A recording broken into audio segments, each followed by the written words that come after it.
1975, this group of divers decided that, and they had all the same passions of what you're saying, and they decided to start surveying and documenting the marine heritage around Vancouver Island in BC. Now, I'm sure that there's a couple places in the world are called this, but there's maps called the graveyard at the Pacific, Vancouver Island, and there is hundreds and hundreds of wrecks around here. We have some of the nastiest waters and lots of little islands. We get some pretty bad weather, and you add like maritime shipping to that, and you end up with a lot of shipwrecks, right? And so we go back a couple hundred years. I mean, it's not like as old as the Mediterranean, but there is just a lot of shipping, and a lot of people zigged left when they should have zigged right. And we have this huge maritime history here. And this is kind of the stopping point from all up the west coast of North America to get to like up to Alaska and everything. You go right on the inside passage through Vancouver Island. So the UASBC, they started to document these shipwrecks, and they had some ties with their provincial government. So the archaeology branch of our government they would do reports and provide marine surveys, document the wrecks, do the research, give all this stuff, prepare reports for the provincial government. And so they were useful, right? Like it wasn't just a bunch of guys going out and taking pictures. Now it's real history, and it becomes part of the archaeological record and maritime record for our country. And so there was a few really, I would say influential people within the organization, and with a voracious appetite for exploration and for documenting this stuff. And so several years ago, I hooked up with some of these because I wanted to dive shipwrecks, and we're on Vancouver Island. I know they're all around me, but where are they? And so I took a couple of NAS courses, Nautical Archaeological Society course from the UK, which were taught by the UASBC here in Canada. So we took those courses so you could learn how to be, kind of helpful. And then they had surveyed most of the wrecks that were within the recreational range.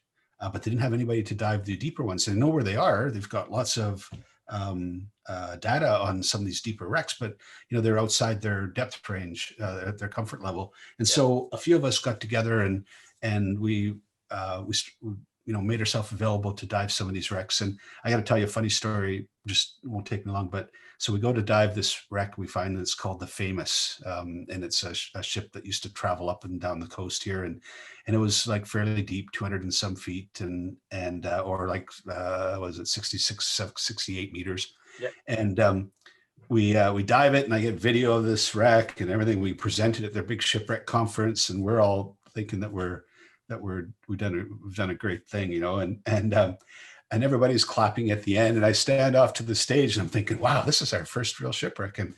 And Jacques Marc, who's one of the really influential and first guys from the UASBC, and who has seen and done more in the underwater archaeological world than anybody that I know, he comes over to me, and he's got his arms kind of crossed, and he's kind of quiet, and he looks and he goes, yeah, that wasn't the Famous, right? And we're like, well, what do you mean? And he goes, and he explains the reason why, and all it's all ship terminology and everything. I mean, I was the diving cormorant, right? I go down, take the video, come up, and he goes, yeah, and he explained the reason why. So that turned out to be diving the not so famous, how it ended up.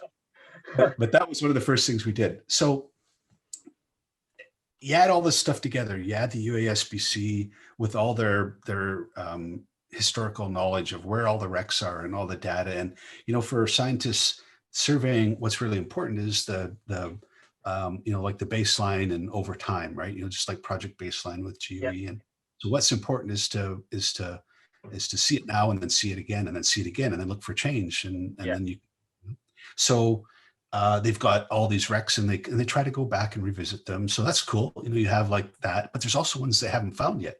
And so there's ones like, well, we know where they are, and we've been gathering data on them, but now we have to try to go back there and get there. And the problem has always been, you know, resources and logistics and et cetera. And sometimes the depth and sometimes the location, sometimes the requirement of the dives to do it. It might take you, you might have to be, you know, like you might have to be a little bit more than your average recreational diver to pull it off, because some of them might be fairly sporty dives. And sorry, guys, it's all cold, I guess, right? Cold water and nasty conditions. Yeah, and the whole thing. 5 to 9 degrees. So it's not super cold, but it's still cold. Cold for you guys. That's cold, guys. That is that's cold. It was 22 in the water on Saturday for us. It's cold, right? Yeah. Well, once you get used to it, it's like, you know, it's the same temperature as I think like Sweden and the, you know, stuff. But it's temperate. Yeah. But, and so, you know, we started to, you know, like get more involved with them. And I thought to myself, it's like, okay, look, why don't we try to work with the UASBC and kind of leverage our relationship, both of us, you know, we can help them, they can help us, we can provide bodies. They have all the cookies in the cookie jar, but they need people to help, right? And then more importantly, how can we get other people involved in this? And it's like, well, you know, I sent out a survey. I think you guys got the survey that it was questions, right? Yes. So I sent it out as like asking, you know, like, you know, would you be interested in shipwreck exploration essentially? And what would you, you know, blah, blah, blah. So it was a bunch of kind of marketing type questions, right? To establish interest. And like 98% of the survey, people said, yeah, totally interested. But what was really interesting was in some of the question comments that people gave back, they were, it's like, yeah, you know what, I'm really interested, but that's way above my skill level. And it's like, au contraire, there is for everybody, right? You don't need, you know, we're not all going to be diving the Titanic here. There's how would you ever learn? Like, you guys are experienced divers. I mean, you didn't just flip a coin and develop that overnight, right? You worked your way up, and at some point, you and me, we did our very first dives. We put our head underwater the very first time, and we remember how awesome that was.